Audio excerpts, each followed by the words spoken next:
Во денешниот дневник на ТВМ ке гледате. Помалку пари за проекти и за Охридскиот музеј.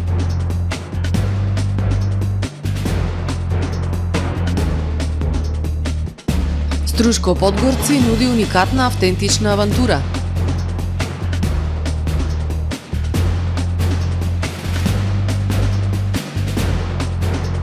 Од утре исплата на мартовските пензии.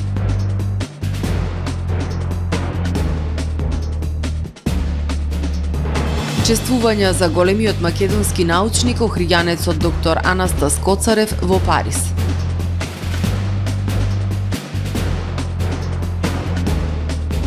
Германија парализирана од штрајкови. Со содржините во дневникот започнуваме повременската прогноза. Останете со нас. Трпе Инвест ви донесува метео на ТВМ.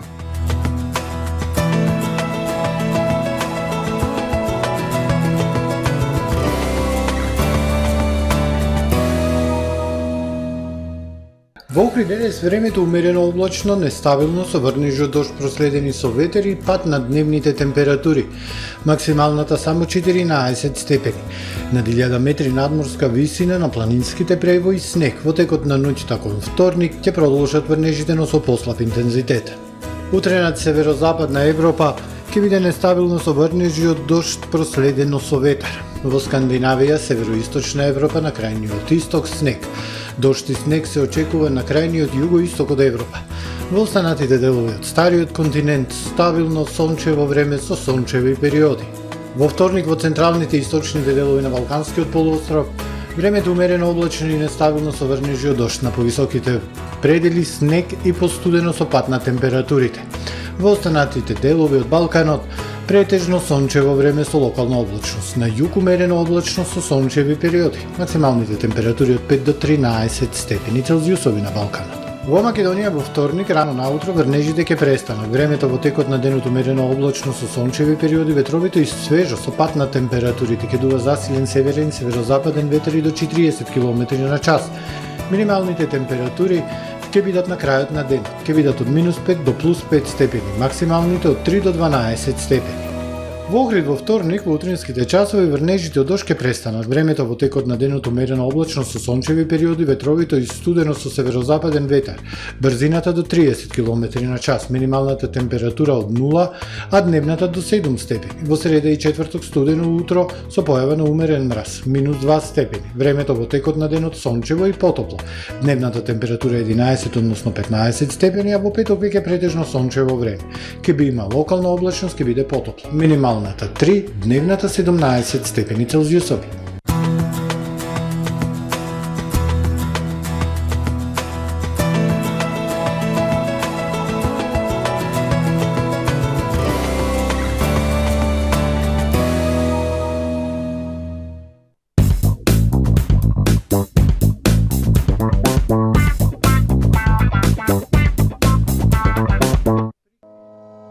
Без оглед, дали основате нов дом? Дали сте во пар? Или повеќе генерации обстојуваат во него? Најважни се условите во кои живеете, затоа што само енергетски ефикасниот дом е вистинскиот дом. Запознајте се повеќе со кампањата за колективно купување инвертер клима уреди и станете дел од енергетски ефикасната заедница. Дознајте повеќе на колективнокупување.мк или на 02 31 70 888. Ресторан Далга.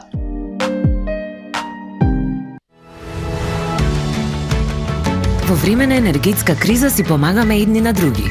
Со 80 милиони евра неповратна помош од ЕУ, помагаме да се изнајдат најдобрите решенија за сите. Директна помош за намалување на сметките за електрична енергија за домакинствата и ранливите категории граѓани. Спроведување решенија за поголема енергетска ефикасност и намалување на енергетската зависност. Инвестирање во одржливи и обновливи извори на енергија и забрзување на енергетската транзиција кон зелени решенија. Преземаме заеднички чекори за доброто на сите, затоа што енергијата не поврзува. ЕУ со тебе. Добре дојдовте во светот на Кармен Бау Центар. Во беспрекорно уреден продажен простор, купувањето во еден Бау Центар никогаш не било попријатно. Со гордост ви го представуваме нашиот шоурум Мараци, со најголем избор на плочки од Мараци и санитарија од светски познатите брендови Грое, Колпасан, Идеал Стандард, Рока, Унитас. На располагање ви е нашиот архитект, кој ќе ви помогне во осмислување на вашиот проект. Располагаме со најбогатата палета на ламинат во државава. Одберете од 100 различни дизајни на Swiss Chrono. Покрај стандардниот избор на фасадните системи Knauf и Бекамент, ви нудиме богат избор на професионален алат на реномираните производители Bosch и Divol. Кармен, Бау центар на улица Железничка. Тамаро е 25 години охридски водечки лидер и препознатлив бренд. Обуките од менаџерскиот тим се доказ за максимална посветеност кон вработените. Тамаро Холдингот се грижи за организацијата и на време пренесените информации кои отсликуваат тимската работа. Секој успех на вработениот е успех и на компанијата. Маркетите располагаат со производи со висок квалитет од секакви брендови по одлични цени. Вкусните печива од Анабела пекарата се веќе омилен појадок на многу потрошувачи во Охрид. Анабела кујната услужува голем број на потрошувачи и компании.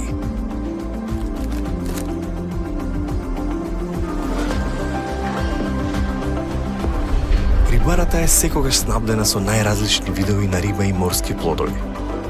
А месарниците располагаат со свежо месо и месни производи во секое време. Уживајте во својот охридски домаќин. Тамаро, повеќе од маркет.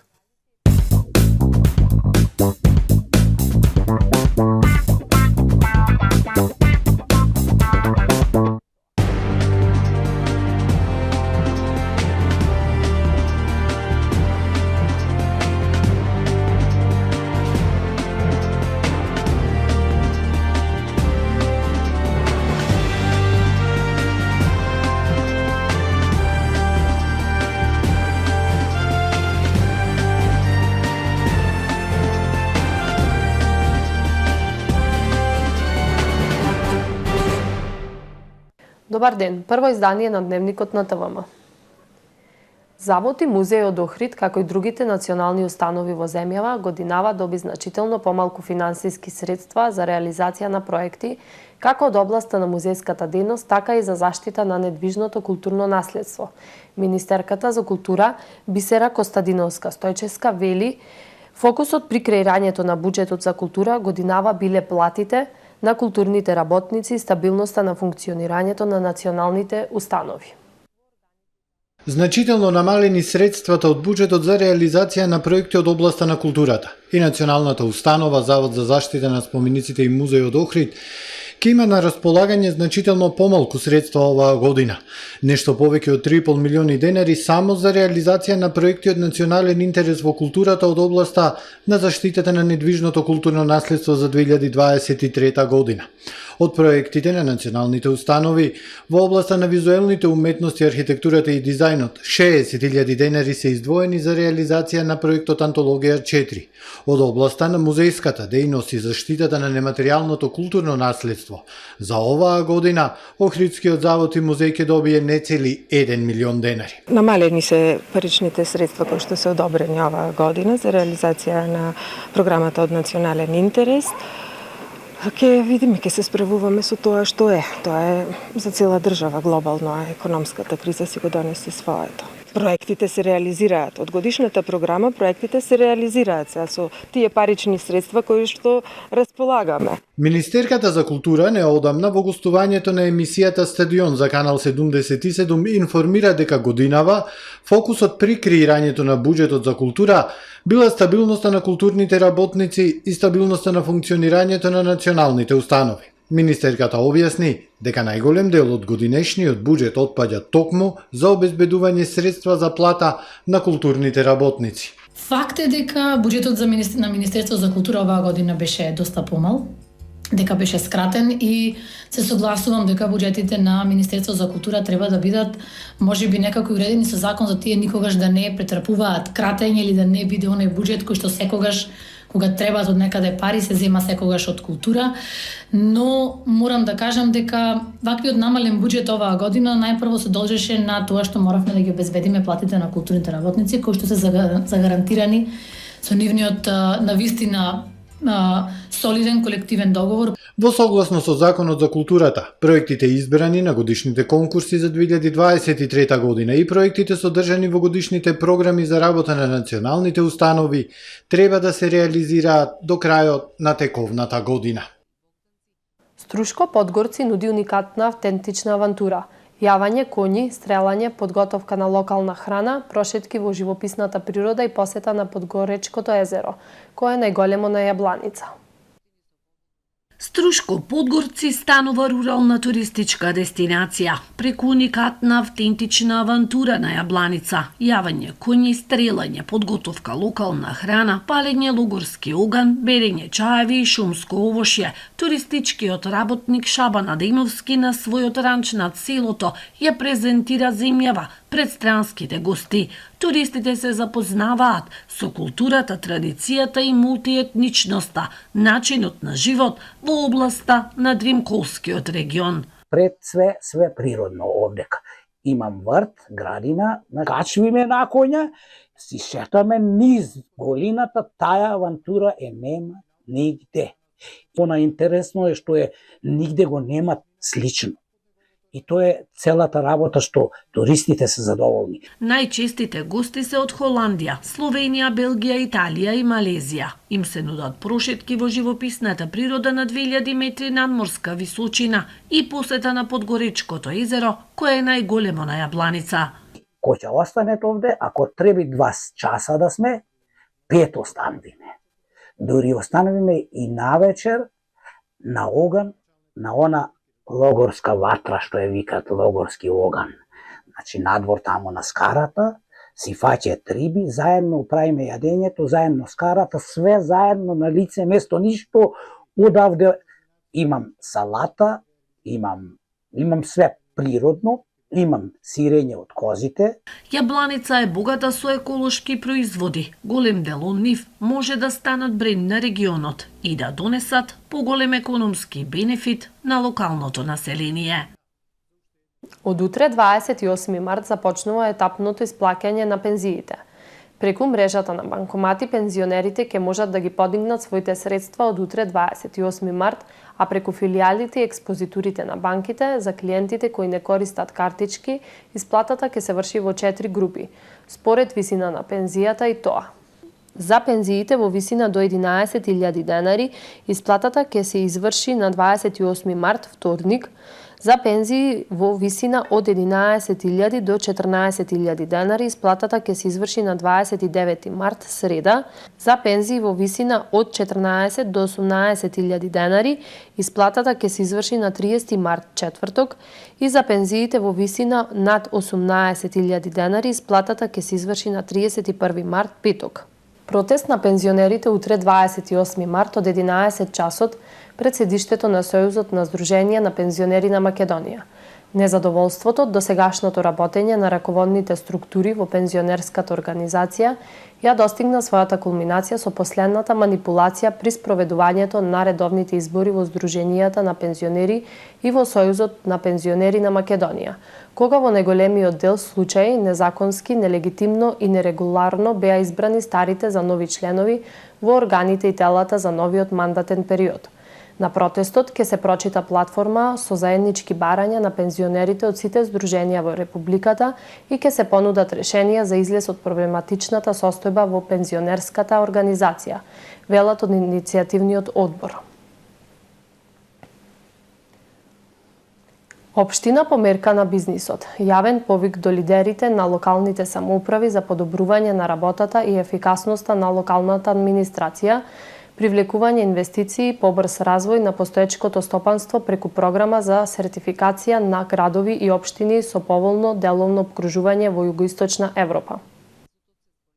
Локалните самоуправи од целиот регион од денес може да се пријават на јавниот повик за учество во програмата за сертификација на градови и општини со поволно деловно опкружување во Југоисточна Европа и со тоа да ги унапредат условите за привлекување инвестиции и побрз развој на постоечкото стопанство.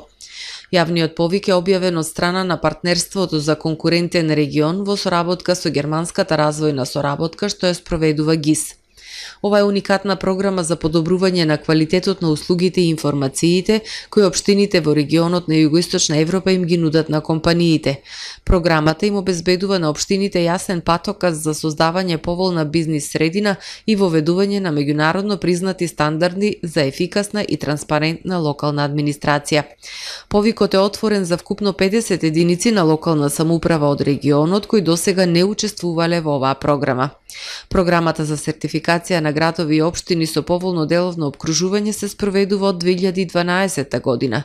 Процесот на сертификација е во време траење од 12 месеци и започнува со обука на тим на локалната самоуправа кој е задолжен за исполнување на поставените критериуми. Потоа следи процес на евалуација во кој се оценува моменталната состојба во градот или општината, пошто се доставува извештај до раководството со конкретни препораки за унапредување што е потребно да се примени во зададениот период. На крајот процесот, независна верификацијска комисија проценува дали локалната самоуправа ги исполнува условите за сертификат.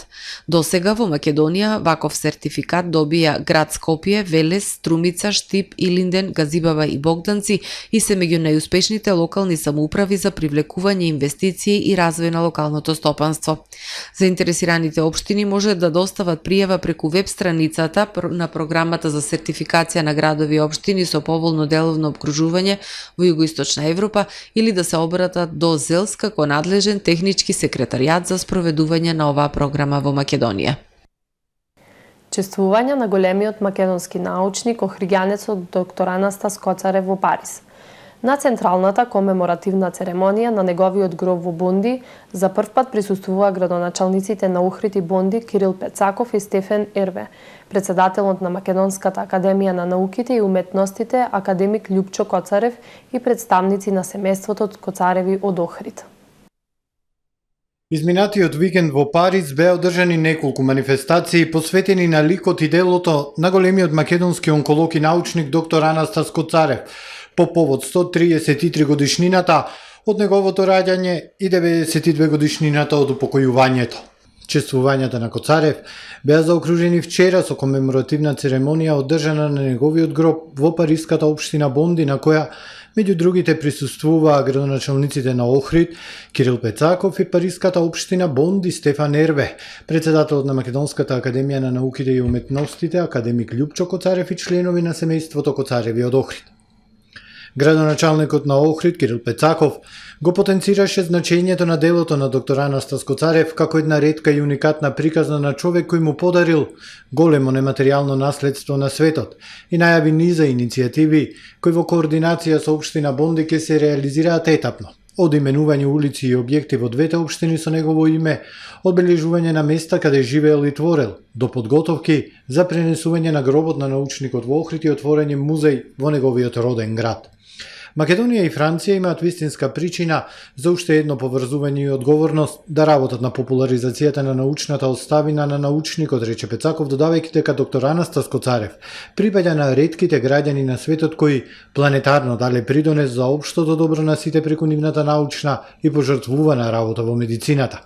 Градоначалникот на Бонди Стефан Ерве ги поздрави иницијативите во рамки на партнерството меѓу двата града, за кој рече дека е неизбежно бидејќи ликот на Анастас Коцарев станува обврска и силна алка на поврзување меѓу двата града. Тој најави дека наскоро ќе го посети Охрид, градот на УНЕСКО во кој се родил доктор Анастас Коцарев. Беше прикажан и документарниот филм Заборавени македонски умови доктор Анастас Коцарев на авторот доктор Сонја Коцарева Трпезановска. Анастас Коцарев по потекло е од Охрид. Медицинскиот факултет го завршил на Женевскиот универзитет, каде работил и како асистент на универзитетската клиника. Својата кариера ја продолжува во Париз, каде продолжува со истражувањата на Академијата за медицина во Сорбона.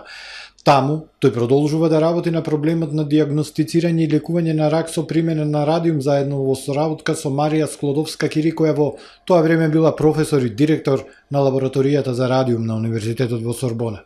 Бил еден од пионерите на радиотерапијата и на радиографијата. Коцарев е прв во светот кој направил рентгенографија на фотографска плоча на пациент заболен од рак. Починал во Париз на 28 март 1931 година под неразјаснети околности. Дизелот поевтинува, бензинот поскапува. Од ноќеска на полнок нови цени на горивата. Регулаторната комисија за енергетика и водни услуги на Македонија донесе одлука дека од ноќеска на полнок малопродажната цена на дизел горивото се намалува за 1 денар по литар. Нафтата за домакинство поевтинува за 1,5 денари, цената на бензинот БС-95 се зголемува за 1 денар, додека бензинот од 98 октани ќе поскапи за 1,5 денари по литар. Малопродажната цена на мазутот се зголемува за 0,550 денари за килограм. Па така, од ноќеска на полнок, највисоките малопродажни цени на нафтените деривати и горива за транспорт изнесуваат. Литар бензин Евро Супер БС-95 ќе се продава за 82 денари, бензинот Евро Супер БС-98 за 84,5 денари за литар. Дизел горивото Евро Дизел БС ќе чини 73 денари за литар. Екстра лесното масло за домакинство ќе биде со цена од 72 денари за литар, а килограм мазут ќе чини 37,628 денари. Со новата одлука, регулаторна подсетува дека трговците на големо и мало можат нафтените деривати да ги продаваат и по пониска цена. Во продолжение следуваат и вестите од светот. Рускиот министер за надворешни работи Сергеј Лавров изјави дека САД ги надминале границите на пристојност во напорите да ја обезбедат својата хегемонија. На прашање како Кина се чувствува поради таквиот притисок од Америка, Лавров рече дека кинеската страна ја отсликува традицијата на големата цивилизација стара повеќе од 1000 години. Според него, во текот на многу години, кинеската страна развила свој стил на односи со русите, прифатливо за нив. Сепак, кинеската страна секако носи заклучоци и тоа најдлабоки, нагласи Лавров. Во поголем дел од Германија, на 27 март запреа возовите, авионите и јавните транспортни системи, откако синдикатите свикаа на голем еднодневен штрајк поради платите. 24-часовниот штрајк се одрази и на товарниот транспорт преку железница и бродови, бидејќи работниците и од овие сектори се приклучија на штрајкот. Многу патници се одлучија да користат автомобили, со што предизвика гужви на патиштата и доцнења, а оние кои можеа останаа да работат од дома. Синдикатите бараат зголемување на платите за минимум 10,5% и ги отфрлија понудите на работодавачите за 5% во 2 фази плюс еднократни исплати. Председателот на Израел Исак Херцог ја повика владеачката коалиција веднаш да се откаже од законот за реформи во правосудството по големите протести, пишува Джерузалем Пост. Апелирам до сите партиски лидери во Кнесетот во владеачката коалиција опозицијата да ги стават граѓаните на прво место и да действуваат одговорно и храбро без натамошно одлагање, рече председателот на Израел. Премиерот Бењамин Нетањаху во текот на денот треба да се обрати на јавноста. Десетици илјади израелци синоќа излегоа на улиците на градови низ земјата за да протестираат против одлуката на Нетањаху да го собори Галант, која повика владата да го прекине контроверзниот план за судски реформи. Демонстрантите го блокираа главниот автопат во Тел-Авив и запалија голем оган на средина на автопатот. Полицијата употреби водени топови против демонстрантите кои се собраа пред резиденцијата на Нетањаху во Ерусалим. Реформата во правосудството предложена од министерот за правда Јарив Левин ќе биде најрадикалната промена досега на системот на владење во Израел, бидејќи ќе ги ограничи овластувањата на Врховниот суд, ќе ја овозможи на владата да избира суди и ќе му овозможи на јавниот обвинител да назначи правни советници на министерствата. 6 девојчиња загинаа, други 2 лица се повредени во судир на меѓудржавниот пат во Тенеси САД.